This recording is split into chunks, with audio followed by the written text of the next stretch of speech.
historic day. I'm sure lalo na sa mga pamilya na nabalo, na ulila, dun sa tens of thousands na pinatay na biktima ng so-called war on drugs, biktima ng extrajudicial.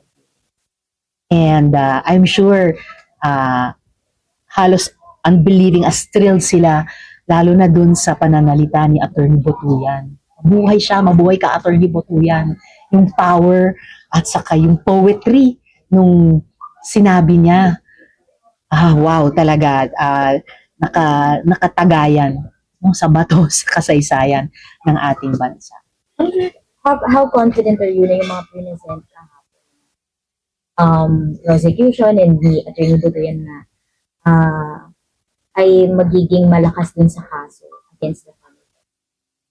Well, simula pa lang ito, yung confirmation hearings 4 days, and pansin nyo ba, kasabay nung anibersaryo, 40th anniversary ng People Power. So wow, di ba? Parang isang bagong yugto, isang bagong mukha ng tuloy-tuloy na pagpapahayag ng kapangyarihan ng mamamayan. I'm sure sina Attorney Botuyan know better than me at pinaka-alam ng mga pamilya na ano pa ba yung ipipresenta nila dun sa tribunal, ano pa ba yung aasahan nila para sa justisya, kundi yung karanasan talaga nila.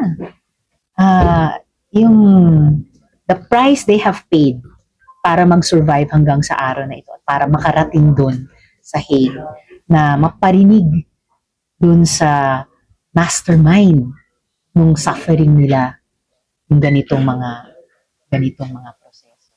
So it's historic that it has started at this time, umabot sa international tribunal, and pinagdadasal ko lang talaga ang isang makatotohanan at makatarungang outcome, lalo na para sa mga pamilya.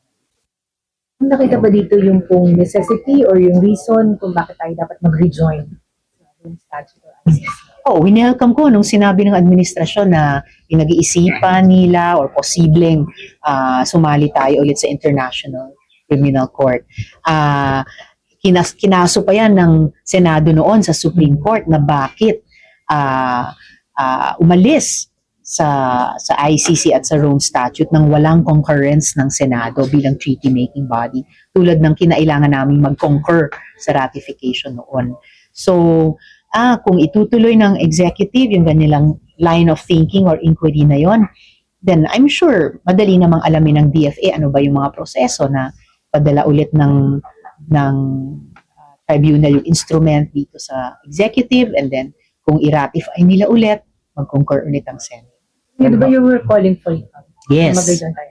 We should rejoin the International Criminal Court bilang isang international institution na mas nagbibigay ng kahit konting handholds and footholds sa mga bansa natin at sa buong mundo sa panahon ngayon na, oh my God, parang sinusubukan buwagin precisely yung ganyang klaseng mga international institutions at yung rule of law worldwide.